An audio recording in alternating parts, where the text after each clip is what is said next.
The gavel cracked against the podium as Brenda Kessler screamed my name in front of 40 neighbors. Spit flying, veins bulging in her forehead.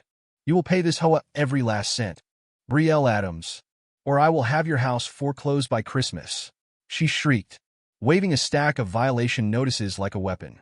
I sat there, hands folded, saying nothing, because I already knew something she didn't. I had recorded every single word. 6 months earlier, I never imagined I'd be sitting in a courtroom, staring at a woman who once brought me casserole when I moved in. My name is Brielle Adams, 34 years old, a single, a freelance graphic designer, and until recently, a proud homeowner in Maple Hollow Estates. I bought my 3-bedroom house with money I'd saved for a decade, determined to give my daughter Lily a real backyard, a real neighborhood, a real life. Maple Hollow looked like something out of a postcard: manicured lawns, white picket fences, and a community pool that sparkled under the Georgia sun. What the brochure didn't mention was Brenda Kessler, HOA president for 11 consecutive years, self-appointed queen of every square inch of grass. I met her on my second day, when she knocked on my door holding a clipboard and introduced herself as the person who keeps this neighborhood beautiful. She smiled a smile that didn't reach her eyes and told me my mailbox post was half an inch off the approved specification. I laughed, thinking she was joking. She wasn't. She handed me a 17-page HOA handbook and said, "Read it. All of it." For the first few months, life was quiet. I painted, unpacked, enrolled Lily in the local elementary school, and tried to make friends. I noticed the other homeowners flinched whenever Brenda's name came up, glancing over their shoulders like she might materialize out of thin air. "She's got a network," my neighbor Doreen whispered to me once at the mailbox. "People who report on each other.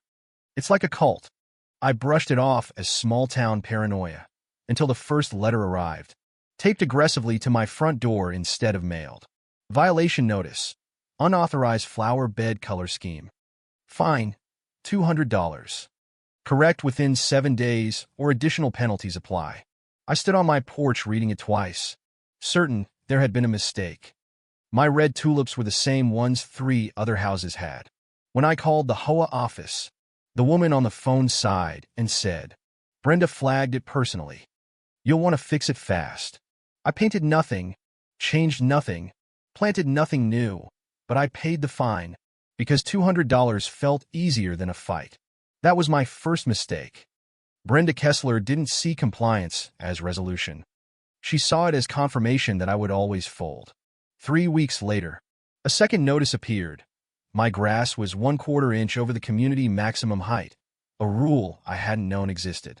I hired a lawn service that same week, determined to be the model resident, determined to make this neighborhood work for my daughter. IT didn't matter. The notices kept coming. Trash cans out an hour early, a wind chime too loud, a wreath seasonally inappropriate. Each fine was small enough to feel petty to fight, and large enough, over time, to feel like death by 1,000 cuts. I started noticing something strange. My neighbors who complained about Brenda got fined weeks later. The quiet ones never did. Doreen once got a written warning for feeding stray cats, 2 weeks after she'd criticized Brenda's parking enforcement at a board meeting. I began to understand this wasn't about landscaping.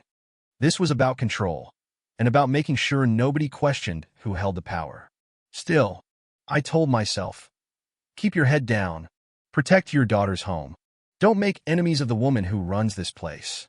Then came the phone call that changed everything. The one where Brenda's voice went from clipped and formal to something almost gleeful. "Ms. Adams, we've received a noise complaint. Apparently your daughter's birthday party violated our quiet hours policy after 6 p.m. I explained it ended at 5:45. She said the complaint stands regardless. A $250 fine hit my account by morning. That night, sitting at my kitchen table, I opened my laptop and started a folder. I named it, simply, Everything. I didn't know yet what I was building. I just knew I needed proof, because something told me this woman wouldn't stop on her own. I started photographing every notice, saving every email, recording every phone call, legal in Georgia with one-party consent. My sister, a paralegal in Atlanta, warned me, Karen HOA presidents get away with everything because nobody documents it properly. Don't be that person. So, I became a documentarian of my own harassment. Quietly, patiently, while smiling at Brenda every time I saw her at the mailbox. Little did I know, Brenda had her own secret. One that would eventually unravel everything she'd built over 11 years of tyranny. But that revelation was still months away. For now, I was just a tired single MOM trying to survive suburban warfare over lawn ornaments. The neighborhood Facebook group became my next battlefield, a place where Brenda posted reminders that read like public shaming campaigns. Some residents, she wrote without naming me, seem to think rules don't apply to them. We will not tolerate selfish behavior. 43 comments, all agreeing with her, all reinforcing the idea that I was somehow the villain of Maple Hollow Estates. I stayed silent online, but inside, something shifted. The folder named everything grew heavier with each passing week. Then Brenda made her first real mistake. The kind of mistake that even a queen makes when she believes she's untouchable. She fined me for unauthorized modifications to my home, a wheelchair ramp I'd installed for my mother's visits after her hip surgery. Federal law protects disability accommodations from HOA restrictions. I knew this. Brenda, apparently, either didn't know or didn't care. I sent one calm email citing the Fair Housing Act. Brenda's response arrived within the hour, dripping with condescension and legal ignorance. HOA rules supersede federal suggestions, she wrote, as if federal law were a Pinterest recommendation she could simply ignore. I printed that email. I highlighted it. I placed it, carefully, at the very front of my folder named Everything. That single sentence would later become Exhibit A in a lawsuit neither of us could have predicted on that ordinary Tuesday afternoon. But Brenda wasn't finished. 2 days later, she sent a certified letter threatening a lien on my house over the ramp violation. I stopped sleeping well that week, staring at the ceiling, wondering if I'd made a mistake buying into this manicured nightmare. Lily asked me why I looked sad all the time. I told her it was just grown-up paperwork. She believed me. Barely. My mother, visiting for the holidays, saw the ramp fine and went silent, then said quietly, "This woman doesn't know who she's messing with." I didn't understand what she meant then. I would understand it fully, months later, when the whole neighborhood learned the truth. For now, I kept documenting, kept smiling at HOA meetings, kept paying fines I couldn't really afford, kept playing the good neighbor. Brenda mistook my patience for weakness. She had no idea patience, in the right hands, can become the sharpest weapon of all. At the next board meeting, she stood at the podium and announced new beautification standards, designed, I later learned, specifically around my house. Approved mailbox colors 3. Approved flower species 11. Approved holiday decoration dates October 1st through January 2nd only. I raised my hand calmly and asked who approved these new rules. Brenda smiled coldly. The board did. Unanimously. Sit down. MS. Adams. I sat down, folder growing in my mind, evidence accumulating, patience wearing thin, because the real war hadn't even started yet.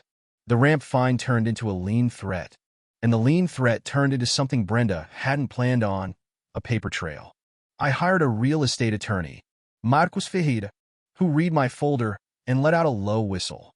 "This is a lawsuit," he said. "Disability discrimination, selective enforcement, harassment. She's handed you a case on a silver platter," he told me, grinning. I felt something I hadn't felt in months. Hope. Quiet, careful hope. The kind you don't dare say out loud yet. Marcus told me not to file anything yet. Let her keep digging her own grave first. Karens like her never stop. So, I waited, documented, and watched Brenda's overreach escalate. Brick by brick, fine by fine, threat by threat. The next target wasn't me. It was Doreen, my elderly neighbor, fined for a garden gnome Brenda called aesthetically non-compliant. Doreen, 78 years old, widowed, on a fixed income, Received a $400 fine for a ceramic gnome named Gerald. I photographed the notice for her, added it to my growing case file, and told her, save every letter. Trust me. Word started spreading quietly among residents, not gossip, but strategy. People began saving their letters, screenshotting their emails. Without realizing it, Brenda had created an underground resistance movement simply by being too aggressive to ignore any longer. A retired schoolteacher named Harold showed me his fine for excessive Christmas lights, issued in July. For lights he hadn't put up yet.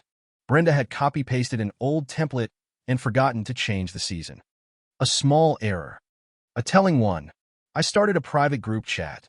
7 neighbors, all fined unfairly, all quietly gathering evidence against the woman who terrorized us. We called ourselves, half-jokingly, the Hollow Resistance.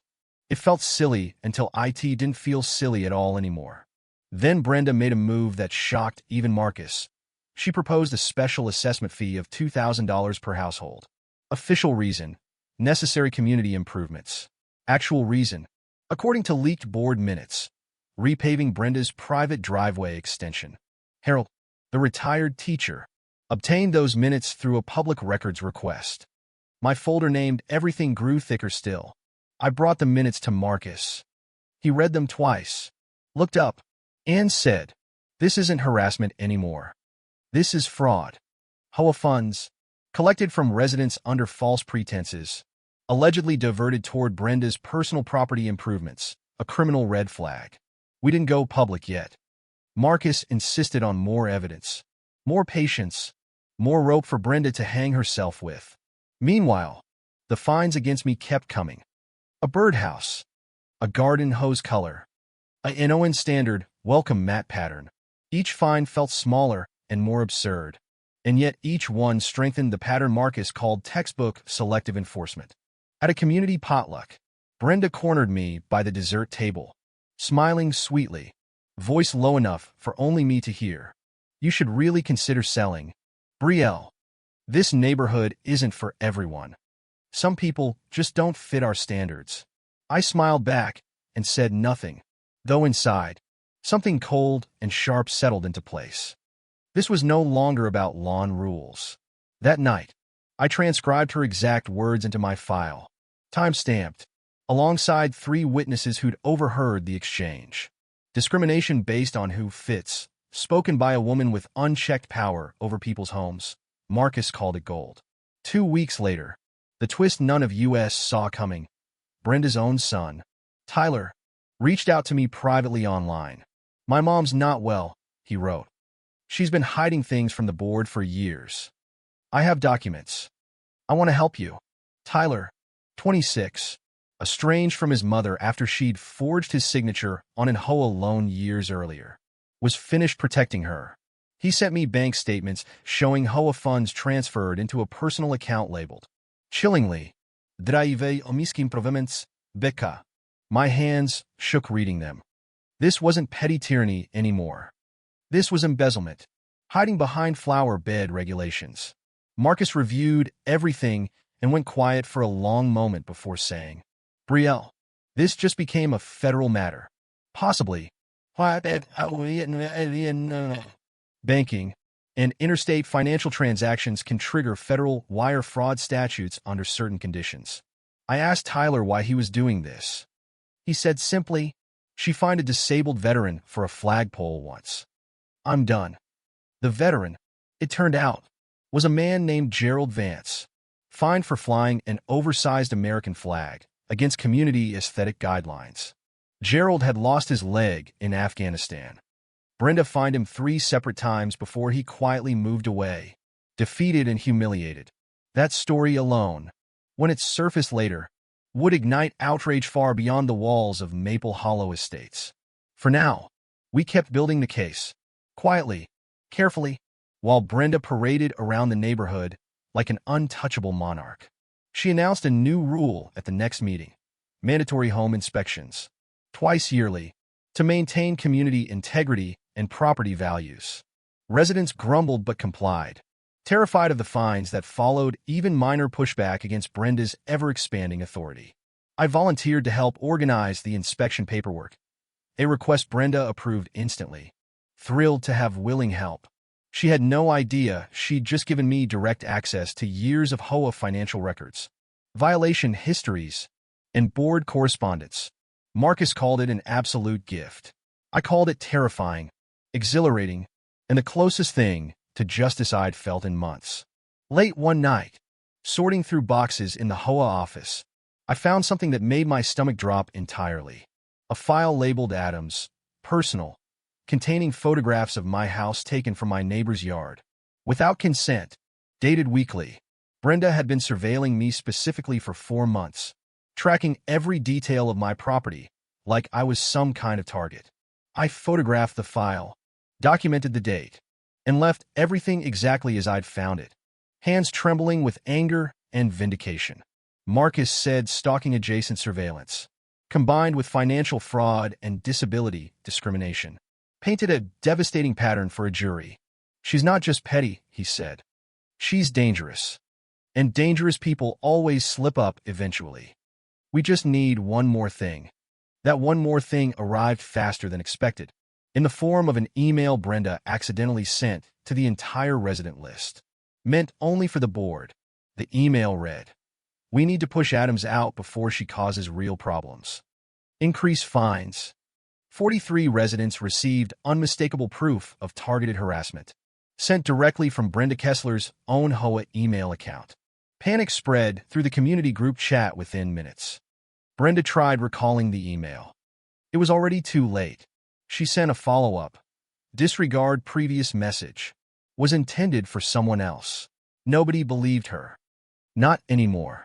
The Hollow Resistance group chat exploded with messages, screenshots, outrage, and finally, the courage to speak up publicly. Doreen, Suite 70ALD Doreen, was the first to reply to the entire email chain. "We have everything documented." Brenda. I stared at my phone, heart pounding, realizing the quiet war I'd been fighting alone was suddenly a neighborhood uprising. Marcus called me that same night. "It's time," he said. "File the lawsuit. Embrielle, this is going to get very loud." We filed the lawsuit on a Tuesday morning. Disability discrimination, harassment, breach of fiduciary duty, and financial fraud. Marcus added a civil rights claim too. My unauthorized modifications, fine over the wheelchair ramp doubled as a free speech violation once we found more.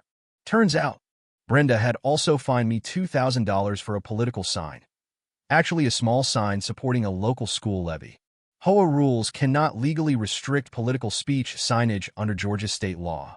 A fact Brenda apparently never bothered to check. That single $125,000 cumulative fine total, compounded over months, became the anchor of our civil rights claim. Marcus explained it plainly. She fined you into 6 figures for saying words she didn't like. That's not governance. That's censorship. News of the lawsuit leaked before we even wanted it to. Tyler, it turned out, had quietly tipped off a local reporter. Local HOA president accused of fraud, discrimination, free speech violations, ran across 3 local news outlets within 48 hours. Brenda's response was, predictably, denial wrapped in outrage. She called a mandatory emergency meeting for that Thursday evening. I walked into that meeting with Marcus at my side, my folder in hand, and 43 neighbors who had finally found their voice. Brenda stood at the podium, face red, veins visible, screaming that I would pay this HOA every last cent or lose my house. That was the exact moment, the one from the very beginning, except now. I knew everything she didn't know I knew. "Brenda," I said calmly, standing up, "would you like to explain the driveway fund to everyone in this room right now?" The room went silent. Brenda's face drained of color. Tyler, standing quietly in the back, nodded once at me. "I have no idea what you're talking about," she stammered, though her hands were shaking against the podium's edge. I held up printed bank statements. 43 sets of eyes turned toward the pages showing driveway/miscellaneous improvements, BK. Doreen stood up next. "And what about my Gerald? The gnome?" "Brenda, you find a widow $400 for a gnome." Harold stood after her. "And my Christmas lights fine, Issued in July. For lights I hadn't even bought yet. One by one, residents stood, each holding their own violation notice. Each one a small piece of the pattern we'd built for months. Brenda's composure cracked entirely. This is a coordinated attack. You're all conspiring against me. I built this community. You built a system to enrich yourself and silence anyone who noticed, Marcus said calmly, stepping forward with the case file. Board member Patricia Nguyen, silent for years, finally spoke. I moved to suspend Brenda Kessler pending investigation. Second, every hand in the room shot up except one, Brenda's own, frozen mid-air, uncertain whether to protest or surrender. The board vote passed unanimously against her, 8-0, stripping her of presidential authority on the spot. Right there, Brenda stormed out, screaming that she'd sue every single one of us, that we'd regret crossing the Queen of Maple Hollow. I almost laughed. The Queen had just lost her crown in front of the very subjects she'd spent years tormenting. That should have been the end. It wasn't. Twist after twist still waited, because Brenda Kessler never went down without dragging others with her. 2 days later, my lawyer received a call. Brenda had filed a countersuit, claiming I'd defamed her and orchestrated a smear campaign. Marcus wasn't worried. She just handed U.S. Discovery access to every financial record she's ever touched. Let her sue. During discovery, we found something even Tyler hadn't known. Brenda had been doing this exact scheme at a previous HOA. Years earlier, Riverside Commons, 40 miles away, had quietly settled with a disabled resident named James Okafor for $80,000. 5 years prior, Brenda had simply moved neighborhoods, changed her methods slightly, and started the entire cycle over again with new victims. This pattern evidence, showing prior similar conduct, made our punitive damages case significantly stronger under Georgia civil law. Marcus filed a motion to include it. The judge granted it. Brenda's attorney reportedly asked to withdraw from the case that same week. Meanwhile, the local news story exploded further. A reporter uncovered the Gerald Vance flagpole story, the disabled veteran fined into leaving. Public outrage ignited overnight. Maple Hollow estates trended locally. Strangers left one-star reviews for an HOA that had no online presence to review. Brenda, humiliated publicly, tried a new tactic, sympathy. She gave a tearful interview claiming she was just trying to maintain standards. The interviewer asked directly about the driveway fund. Brenda's face went blank on camera before she abruptly ended the interview. That clip, awkward silence and all, became the most replayed 10 seconds of local news that entire month. I watched it with Lily beside me on the couch. She looked up and asked, "Emma, is the scary lady in trouble now?" "Yes, baby," I told her, pulling her close. "The scary lady is finally in a lot of trouble." Marcus called with more news. The district attorney's office had opened a criminal inquiry into HOA fund misappropriation, separate from our civil suit.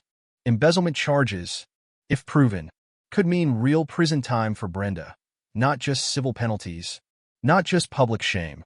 Tyler agreed to testify against his own mother, a decision he described to me as the hardest and easiest choice of my life. "She chose the HOA over being my enemy a long time ago," he said quietly. "I'm just finally choosing myself now." I felt for him, genuinely. Even villains have children who suffer quietly in the wreckage of their choices. The next board meeting, held without Brenda for the first time in over a decade, felt like stepping into fresh air after years underground.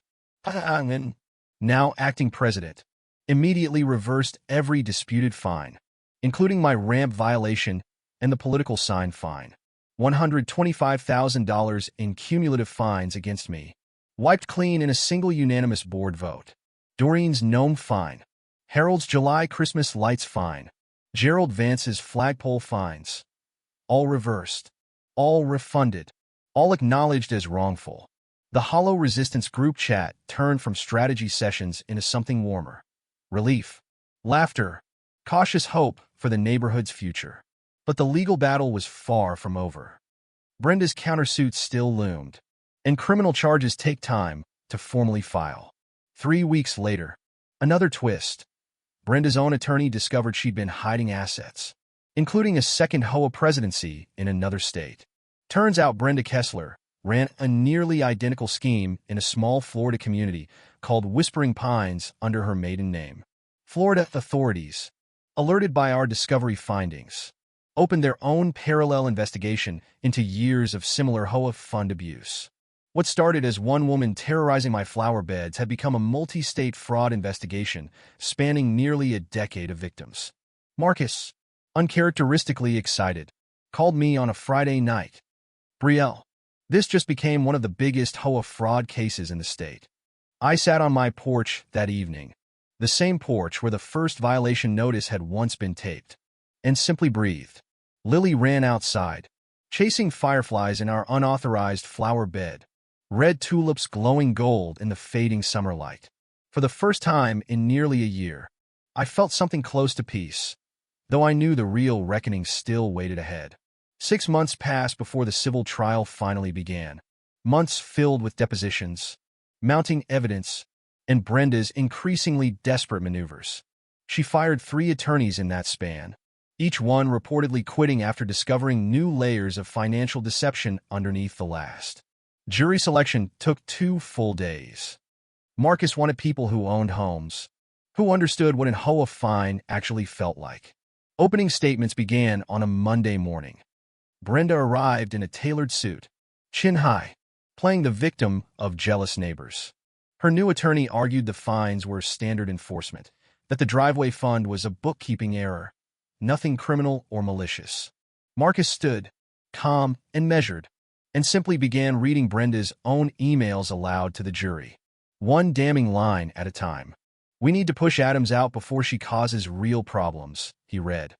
"Increase fines." The jury's faces shifted immediately. He called Doreen to the stand first. 78 years old. Gentle voice, describing a $400 fine over a ceramic garden gnome named Gerald. "I named him after my late husband," she said softly. "He fought in Korea." Brenda called him aesthetically noncompliant. Several jurors visibly winced. One dabbed at her eyes. Brenda stared straight ahead, jaw tight, refusing to meet anyone's gaze. Harold testified next, describing his July fine for Christmas lights he hadn't yet purchased, the copy-paste error that started it all. Then came Gerald Vance himself, the disabled veteran, walking to the stand with a slight limp, prosthetic leg visible beneath his slacks. "I served 2 tours in Afghanistan," he said. "I flew my flag with pride. She fined me for celebrating my own country. I sold my house at a loss just to get away from her. I still have nightmares about those violation notices taped to my door." The courtroom was dead silent. Even Brenda's own attorney looked uncomfortable, shuffling papers he clearly hadn't wanted read into the record. Tyler testified last among the witnesses, describing years of watching his mother weaponize HOA bylaws while secretly draining community funds. "She told me once that power means nobody can touch you," he said.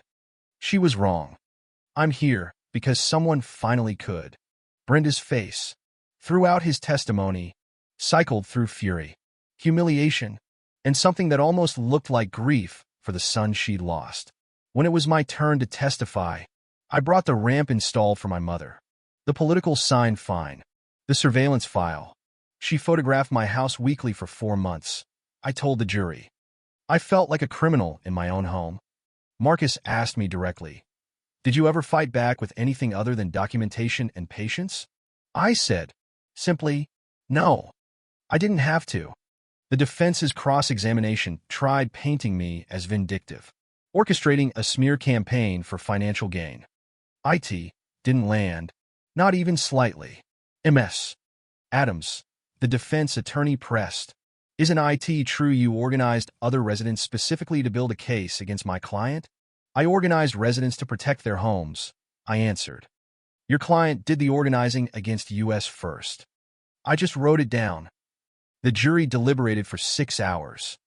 I sat in the courthouse hallway with Marcus, Doreen, Harold, Gerald, and even Tyler, waiting together. When the verdict came, the jury foreman read it slowly, deliberately, savoring.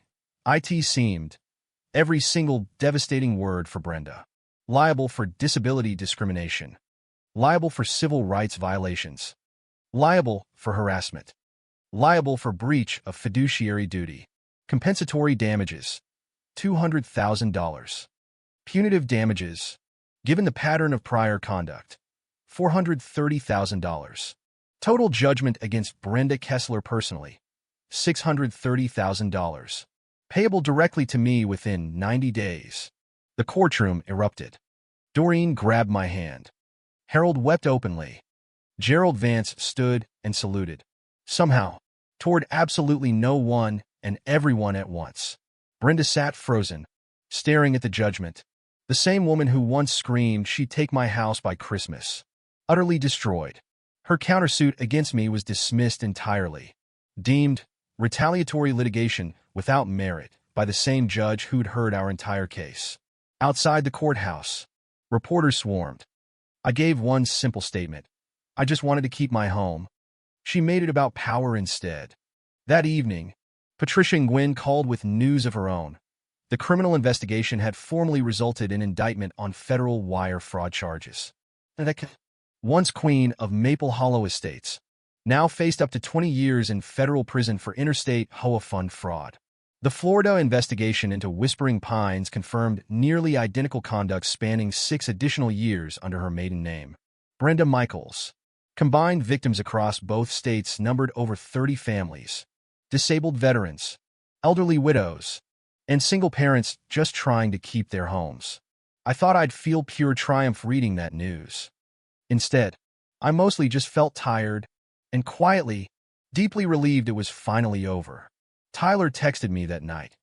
Thank you for not letting her get away with it. I know it cost you a lot too. It had cost me plenty.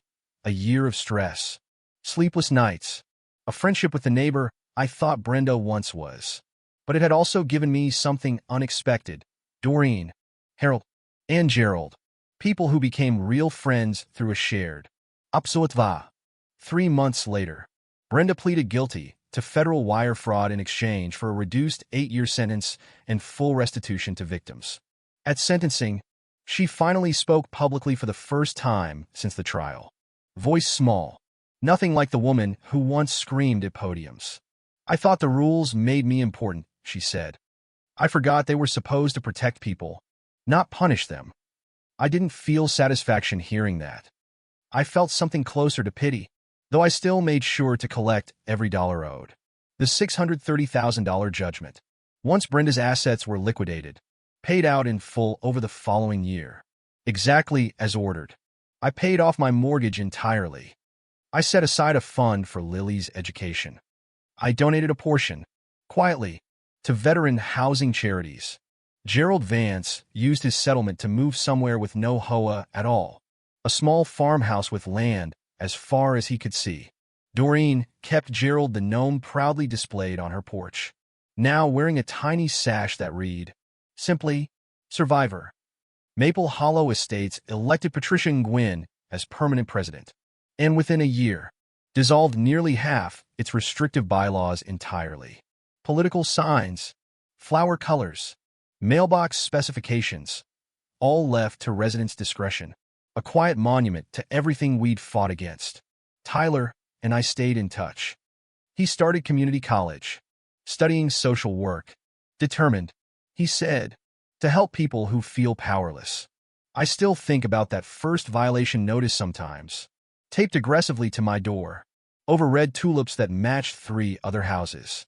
I think about how close I came to simply selling, simply leaving, simply letting Brenda win through exhaustion instead of evidence. Patience, it turns out, isn't weakness. It's just a different kind of weapon, one that takes longer to draw but cuts far deeper. Lily, now 7, still asks sometimes about the scary lady. I tell her the scary lady learned that rules apply to everyone. Sometimes justice doesn't feel like fireworks. Sometimes it feels like quiet Tuesday afternoons. Mortgage paid off. Tulips blooming undisturbed. I kept the folder. Everything. Archived carefully. A reminder of what documentation, patience, and a little bit of quiet fury can accomplish. Brenda Kessler is currently serving her sentence in a federal facility in Alabama, 3 states away from anyone's flower beds or wind chimes. And every spring, my red tulips bloom exactly the color I choose, in the exact yard that finally, completely, belongs only to me.